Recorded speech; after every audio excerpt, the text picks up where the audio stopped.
guys so much for coming to my capstone presentation. My name is Alexandra Hamilton. I'm a senior at the Global Studies Academy. So just to provide a little bit of context, the Global Studies Academy is basically this specialized program where we take special language and history requirements. In your senior year, you have to do a year-long history research project over whatever you want. So I decided disability rights since it's something very personal to me. So just a little bit on what we're going to cover. There we go. Okay. First, we're just going to start very basic, high level on just going to what a disability is, how the ADA defines it. Then we're going to go into employment, waivers, and special education because I wanted to get a little bit more specific on specific quality of life issues that directly impact people with special needs, and then end off with some legal improvements and a call to action. Okay, so I know you guys work in the special or the disability field, so you may know this, but when I first started researching, I thought it's just important to go over the basics because there is a bit of a misconception on what a disability is. So I wanted to use the ADA or the Americans with Disabilities Act definition, since that's generally considered the most comprehensive, widespread definition, and it defines it as a person with a mental or physical disability that impairs one or more aspects of their life. An important thing to note with that is that can include past disabilities, but also a person at one point in their life could not have a disability and then under the ADA have it. So disability really is a bit of a malleable thing that can come and go with a person's life.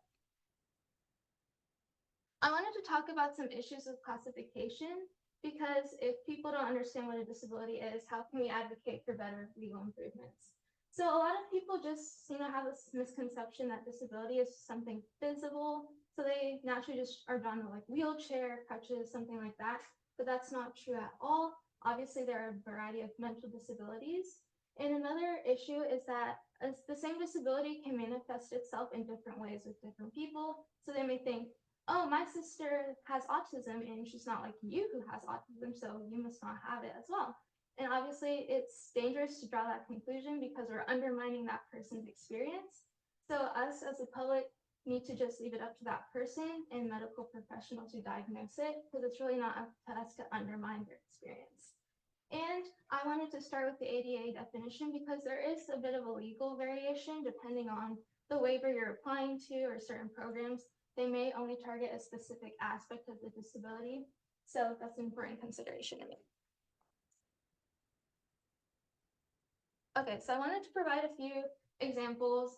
Obviously, this doesn't nearly begin to scratch the surface as to the long list of disabilities, but these are just some of the most common ones: autism, ADHD, cerebral palsy, Down syndrome, bipolar disorder. So obviously anything mental or physical. Okay, I also wanted to contextualize disabilities in the broader frame of the US and the world. So in the US, almost 43 million people have a disability. Globally, that's almost 1.3 billion. So I think people don't realize the scope of how many people do have a disability. And what most people don't recognize is that's just the number of people who actually have the disability. But each one of those people has a guardian, sometimes two parents, siblings, teachers, neighbors who are also affected by it. So although the number is 43 million, it really is much larger than that.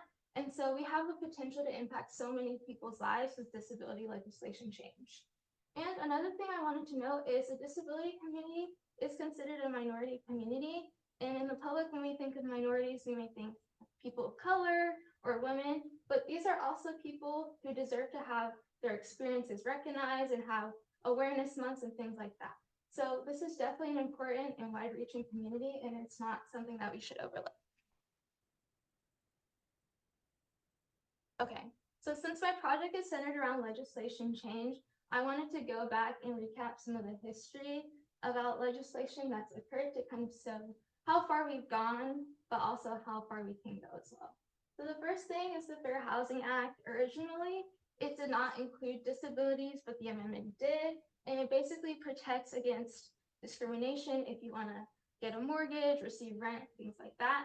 And this was very important because it was the first bit of national legislation change that specifically address people with disabilities. And so I really legitimized their voice and really pushed them to keep fighting, which led to things like IDEA, or the Individuals with Disabilities Education Act. This is truly so important because it ensures that anyone with special needs can receive free special education up to the age of 21. And one of my subtopics is special education, so I'll get into more of that, but obviously it's very important to educate our youth. And then the very last thing is the Americans with Disabilities Act. As I mentioned before, this basically did so much. It prevented discrimination in employment and in government positions. It ensured that voting is fair access, ensured that public places are disability accessible. So since the ADA is such an important topic, I wanted to dedicate a few slides just to it and kind of recap what it did. So as I mentioned before, public transport and facilities have to be disability accessible. This is why HEB has handicap parking spots, there's Braille outside letters and things like that. And that's just something we take for granted, but 50 years ago, if your mom who's in a wheelchair wanted to go to HEB, they would have to park in the back.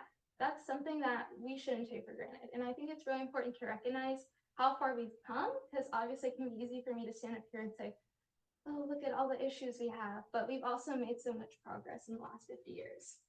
Another important thing is you can't be turned down employment because of your disability. Obviously, employment is a room for improvement, but it's important to note that that's a legal protection in place. And if you feel you're being discriminated against, you can file a complaint with the Office of Disability Employment. And the last thing that a lot of people tend to overlook when talking about with the ADA is voting locations have to be wheelchair accessible and have specific accommodations. So for example, if you can't see, they can have audio playing and things like that.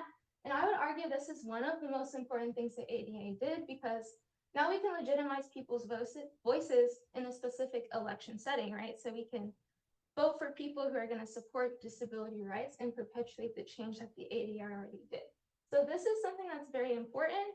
Obviously, specific states are going to make it more or less easy for people with disabilities to vote. So for example, here in Texas, they may not want to advertise that they have these wheelchair accessible voting lanes, but it is a right, and it's important people know that that right exists.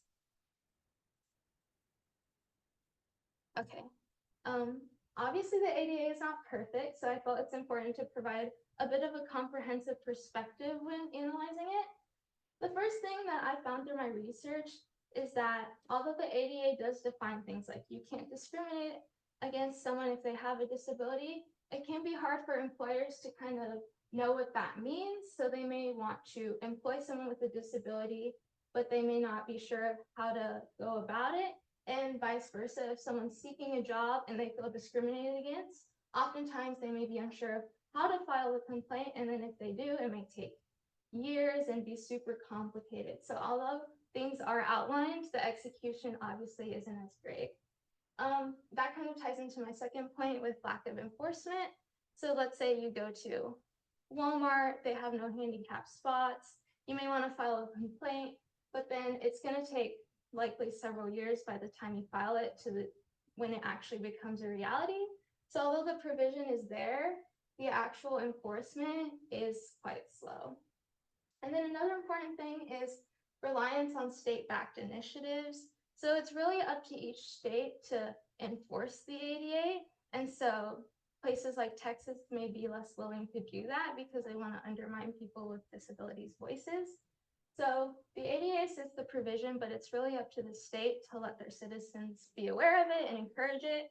So obviously there's different levels in a spectrum how well the ADA is really implemented across the country. Okay, I'm gonna go into my subtopics. When picking my subtopics, I felt it was important to pick a variety of topics that affect people from when they're born all the way to when they mature. So employment is obviously a big thing when you transition between your 21 years of age and the adult transition service and then going into the real world.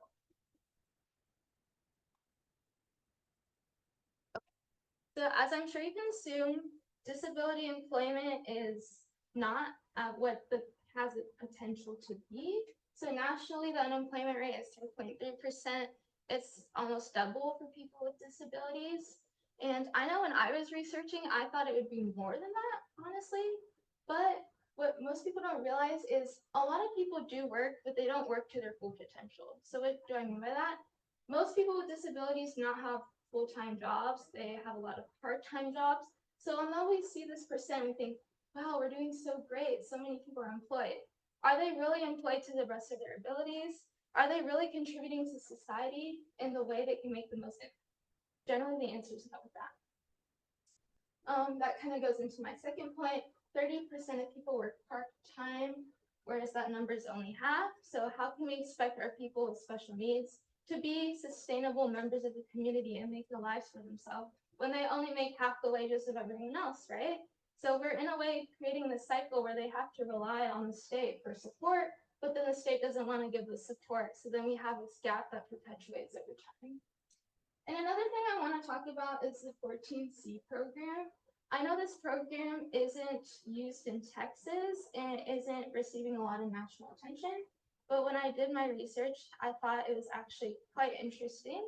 So basically this program was established by the federal government and it's implemented in certain states where a company is encouraged to hire people with disabilities.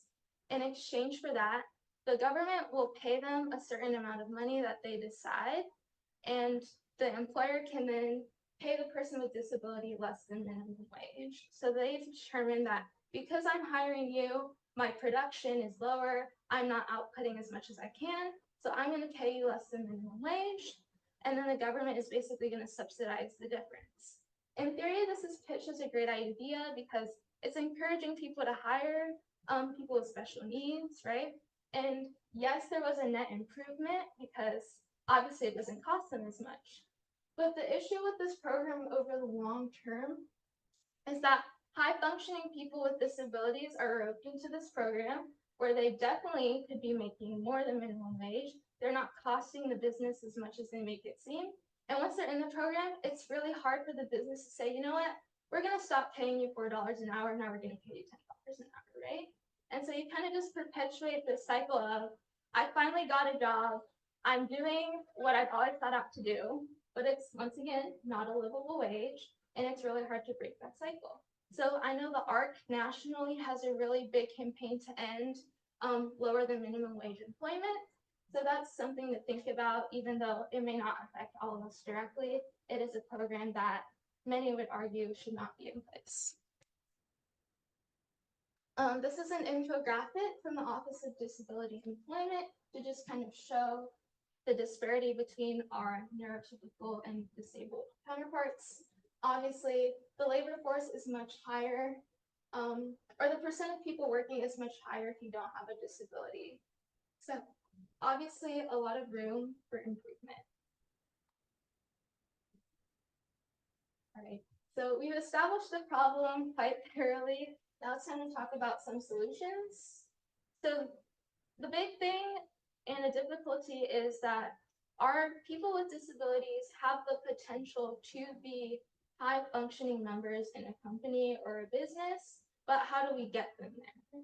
And yes, the school district is required to provide vocational training and adult transition services, and the Texas Workforce Commission can help with that.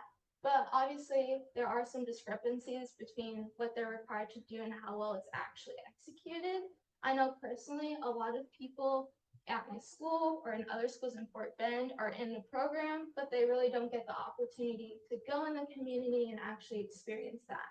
So that's kind of what we need is we need these vocational training programs that really get people in the community. They connect them with businesses and companies who are willing to hire them, and we kind of bridge that gap between willingness and actual actionable solutions. The next thing is equal pay. If people with disabilities aren't guaranteed what their neurotypical counterparts make, why would they want to find employment in the first place if it's not even livable, right? So we really need to get rid of the 14C program, or at least eventually lean off of using it, because it doesn't encourage employers to hire them fairly, and it doesn't encourage people with disabilities to find a high-paying, sustainable job in the long run. Vocational training, I kind of touched on this before. We can also kind of expand upon what the school district does and the Texas Workforce Commission to kind of aid vocational training support. And then obviously advocacy is an important thing. I know here in the US or here in Texas, the 14C program isn't used, but we can still advocate for it to be ended in other parts of the country as well. Okay. The next thing I wanted to touch on is waivers, just because it's interesting to see how waivers are used and managed in different parts of the country. So just a brief overview on waivers. Waivers are basically resources, programs that you can sign up. So generally there's a wait list, at least here in Texas there is, where you decide you qualify for a certain thing. It can be therapy, maybe medical assistance, and you wait your turn. Eventually you get off the list and you receive some sort of help. The issue is that these waivers, especially here in Texas, have huge wait times, upwards of 10 to 15 years. And a big issue with that is that many people don't qualify for these waivers, but they are told to just sign up for it because they see, oh wow, it's 15 years. I may not qualify now, but I may qualify in 10 or 15 years, so let me just sign up for it. So then you just create this huge backlog of waivers where people are signed up for it. They're just told to put their name on everything. They don't qualify, so that makes the list even longer. And now our understaffed waiver programs have to go through people and make sure they qualify on top of actually giving them services. So here are just some examples: community living assistance, home and community-based services, medically dependent children programs. So this can be anything from subsidizing your group home payments to offering therapy to medical assistance. I do want to note that a lot of these waivers are age specific. So let's say you sign up for the medically dependent children's program, but the wait time on that is 15 years. By the time you get off of it, you won't qualify anymore, right? So it's really important to cut down the wait time of these waivers because they really serve no one if people who actually qualify can't get on them. So in a way, the state is just wasting money for people who want the access but don't have the ability to get it. Now, I don't think people in Texas realize the extent of how long our wait times are. Here in Texas, the average is 186,000 people on the wait list for home and community-based services. Most of the country has much smaller amounts than that. And sure, I've heard the argument that Idaho doesn't nearly have as many people as Texas, right? And sure, but then we can point at California and New York who have proportionally the same amount of people, but the wait times are much less. So I would argue that Texas has the potential to cut down the wait times a lot, and we should not be complacent and agree that population is just the reason that we need to wait 10 to 15 years. It definitely is possible to change that. It's just up to our politicians and the people in office as to whether they want to make that happen. All right, so some solutions. Obviously, better funding, and it's easy for me to stand up here and say we just need more money, we need to expand the scope of it. In reality, it's much harder, but there are organizations that are pushing for this, and Texas does have the potential to expand the waiver program. It's really just a question of political motives and priorities. And so if we get people to realize that this is a priority, we can definitely make progress with that. Another thing is improved evaluations, because as I mentioned before, a lot of people are on the wait list that don't qualify, and that just backlogs the system. And then we can expand the number of people that provide waivers if it's something that's service-based like therapies. And then a big thing is raising awareness so people know to get on the wait list. A lot of people are moving here from California, Western states, where they can just decide one day, oh, I want medically dependent children to help me out with my child. They sign up, few weeks, they're on it.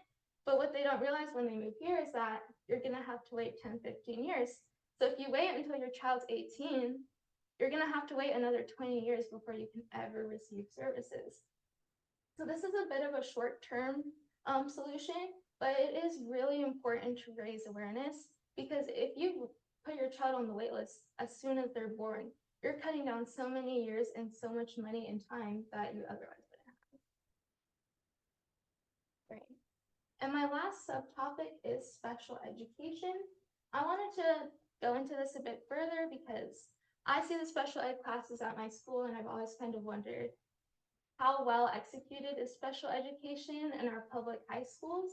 And so this has been a very interesting topic. My in-school mentor is a special education teacher, so it's been interesting to kind of hear her perspective.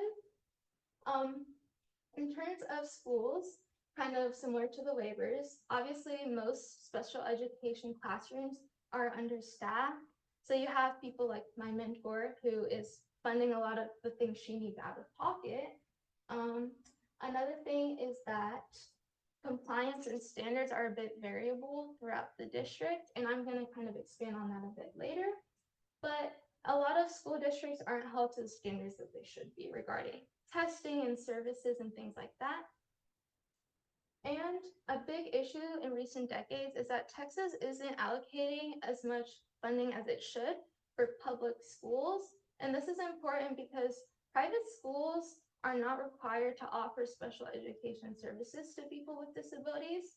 My sister can apply to St. Agnes Academy and they can say, no, we won't take you. There's no art, there's no IEP. And so when Texas diverts funding from public into private, that really just minimizes special education and that minimizes the opportunities that people have. So when we talk about funding in special education, it's really important to emphasize public schools because those are the ones that are guaranteed offering resources, ARDs, and IEPs for people. So as I was doing my research, I just took a screenshot of this because I thought it was interesting to kind of contextualize what we're dealing with in special education right now. So I'll just read out a few titles. The first one is Texas School District lose $300 million in federal special education funding. Too few Texas private schools offer special education. The demand for special education evaluations has exploded. So as you can see, this is a complex problem and it affects people quite drastically. And it's hard to find that solution because things just kind of compound on top of each other. We don't have funding, so we don't have enough teachers, we don't have enough people to do the evaluations, and then our test scores drop, people aren't being served, they don't receive enough vocational training, they aren't hired. So in reality, a lot of our problems do stem from special education because this is where we give people the foundation for their life in the real world. So it's really important to address special education. A bit more specifics on the issue with schooling. There are a lot of evaluation backlogs, as I mentioned before. So a parent can contact the school district and say, my child isn't reading at the level they should be. I think they have dyslexia. Can you evaluate them? But they may say, oh, sorry, we have too many people on the list. You're going to have to wait until next school year. So that's 6 months of services that you don't receive, 6 more months of getting behind that the child's going to get. And so it's really hard to make up the gap once you start seeing the gap. Another interesting thing I learned about was that there have been cases in Texas where the school district would deny, in a way, evaluations. And obviously this is against the federal government. But basically what they would do is the parent would contact the school district and say, oh, I think my child has dyslexia. Can you evaluate them? And basically the school district, trying to save time and money that they don't receive from the federal government, will say something like, oh, they don't have a disability. They just need to be pushed back another year to really relearn the concept. So they're not technically being denied the evaluation. They're just being told that's not the problem. And so this is really diminishing to parents. And obviously you're not giving the child the help that they need. So you're once again perpetuating the cycle. And then I touched on this before, understaffed and underpaid teachers in classrooms. Obviously, if teachers are understaffed and underpaid, the stress is going to get to them. They're not going to be performing at their highest level. So the students won't receive the academic support that they need. And then a lot of parents don't know their rights when it comes to ARDs and IEPs and how often they can request them and who should be present. And so the school district will sometimes try to take advantage of that and say, oh, we don't need to meet now, or this person isn't allowed in our art or whatever. So it is really important to bridge that gap between what the law says and how it's actually being implemented in special education classrooms. All right, this is a very interesting infographic that I found. I apologize, it's a bit blurry, but this basically shows how IDEA grant amounts have changed since 1999.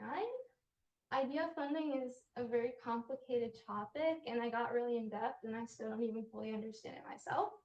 But basically, when IDEA was first passed, I think they started at like 10 or 20% fully funded, and they agreed every so often we would increase the amount until we got to 100%. It's not 100%. I am doubtful it'll ever be 100% really. But basically how they calculate it is they take the number of people in your state that have special needs, and that's kind of proportional to how much you receive. And then if the child is considered in poverty, then they will also receive an additional amount because they view that as a risk factor, which in theory sounds great, right? More states, more special education, they get more funding. The issue is that there's a lot of rules concerning IDEA funding. So for example, there's this part of IDEA that says a state can't receive significantly less funding than the previous year, right? Because they don't want to like cut the amount they get in half or something like that.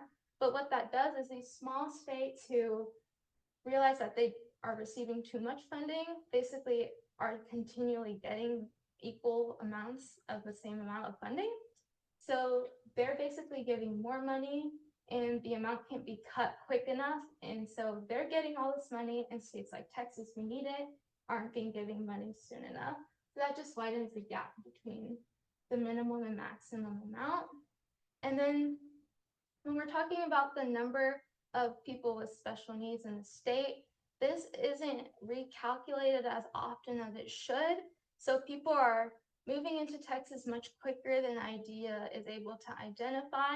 So proportionally, you will receive, I think it's almost double the amount of IDEA funding if you live in Iowa versus Texas, just because of the way IDEA is written. So the money is there and more could be there, but there are also a lot of rules and laws that make it difficult to redistribute where the funding goes. And so that just creates gaps in different states. Okay, so for solutions, IDEA does need, in my opinion, to have a severe recalculation change. It should be recalculated every year, and it's not, because obviously it takes a long time to kind of get a census of how many people qualify. But when you don't do this, you create that huge disparity between states who are receiving an influx of people and those who are having a net gain. Obviously, better enforcement would be ideal, but once again, it's up to each state along with the federal government to do this.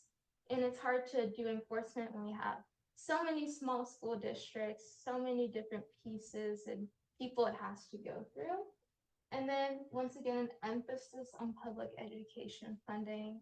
Private school funding is receiving a lot of traction, but as I mentioned before, it really doesn't serve the needs of our community the best way that it should. Okay, now I want to wrap up my presentation with a bit of a more broad overview as to what we can do to make a difference. You can contact your local representatives. Some representatives are much more accepting and willing to listen to disability concerns than others. But what I would say is no matter the political affiliation or your opinion of them, it never harms anyone or anything to just make that phone call, send that email, because you never know where it could lead you. And then if enough people do it, then that can lead to a lot of long-term change. Another thing is you can protest against the 14C program, which, as I mentioned, the ARC is doing a lot of national campaigns for. So you can look at the ARC of the US nationally and get more involved with that. A big thing, a bit of a smaller thing, but I think is equally as important, is supporting companies who employ people with special needs, because that's just going to show them the revenue that they can generate. So I'll give you an example. It's the Rainbows in Pecan Grove. They do a great job of that. So just finding places that employ our people and letting them know, like, we see your efforts and we appreciate them is very important. Another point that I haven't touched on before, but I think is really important, is family support. As I mentioned before in my presentation, the individual is just one part of a very complex picture regarding disability rights. And so the parents are affected, siblings are affected, and oftentimes the parent or guardian of the individual ages, and then it's up to the sibling to kind of take on that care. But oftentimes the parent feels uncomfortable talking about it with their child, or they just don't really express the level of care that they hope their person with disability receives. And so when that transition of power kind of takes over, they aren't aware of the services that they're entitled to and their rights. So it's really important to raise awareness, not just for the parents, but for the whole family, because it affects everyone in the family. Another thing you can do is volunteer your time. There are so many organizations, ARC being one of them, Texana, there's plenty of places. Some are specific disabilities, so like Gigi's Playhouse for Down syndrome, and you can just go get involved, maybe on a smaller scale. But I think even small scale difference is important because it leads to large change in the long term. Another thing you can do is donate. There are a lot of advocacy and policy organizations that are in need of donations, and they do lobbying and legislation writing and things like that. And then you can start your own initiatives or educate the community in some capacity, whether it be a presentation or just getting involved and spreading the word. I did want to highlight a few organizations. I'm sure you all are quite familiar, the ARC being one of them. Texana also does great work, the National Council on Disability, and the American Association of People with Disabilities as well, if you're looking to get more involved on the national scale. All right, and then I wanted to end with my so what, because as I was doing this presentation, I kind of wanted to think about why the average person who isn't affected at all by a disability should care and should get involved. But I think these people are very important to target, because if we only stay within our bubble of people who have disabilities or people who are affected, we can only reach so many people. And it's really important to just reach the community beyond those that are just directly affected. And I think that we should all advocate and care for people with disabilities, because these are human beings too. They have every potential to be successful in community and do everything that we can. And I always say that our society is only as strong as their most vulnerable citizen. And if we have the opportunity to make someone's life better, if we have the opportunity to improve their quality of life, make it easier to find employment, make it easier to get integrated in society, why wouldn't we take that opportunity? And it's hard to kind of make that change, but we have the opportunity to do so. And so it's important that people at least have compassion, are aware of it, and in a small scale kind of find a way to donate their time or educate the community. All right, that's the end of my presentation. Thank you so much. I can answer questions if you guys have any, and thank you.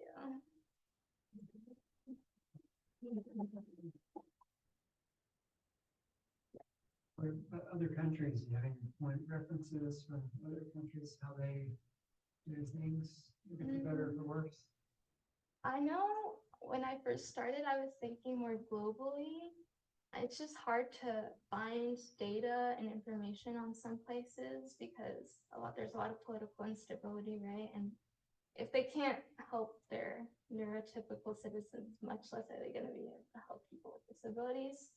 I know in places like Europe, obviously it's much easier to get access to healthcare and things like that, but I don't have a point of reference to say like this country is amazing compared to us. I just know there is a big discrepancy based on what we've done. Yes. I had a question about, was there one thing that maybe surprised you the most, or something that you thought was going to be one way, and then as you did your research, it totally surprised you? I think that would be probably the employment section. I didn't realize the extent of how difficult it can be to get a job. I also didn't realize that the unemployment rate was as low as it is, but it's also interesting to learn the nuance of it and see that, you know, a lot of that's just part-time employment, or this is 14C programs. So although you are employed, you're making like $3 an hour. So that was probably the most eye-opening thing to me to learn about, because I think you know, the concept of being paid less than minimum wage is just like something no one can comprehend, but it does happen legally. So, How many states have that program? I don't know off the top of my head, but I know it's mostly in the Midwest. Alex, and how has this experience having siblings with special needs changed you in one way or the other? As far as understanding what's going on. I mean, I think it's easy when you research to just kind of hear the facts and hear, oh, people, it's a hard time to get a job, for example, or special education classes are underfunded and understaffed. But whenever you have someone who lives through that, you realize the extent of that and how big of an impact it can have on your daily life. So I think research sure provides the facts, but it really doesn't provide you with a human level perspective on what that can actually mean for a person's life. So I think it's been important to kind of learn from a first person perspective what impact that can have on a person's trajectory of their life. Thank you so much for coming.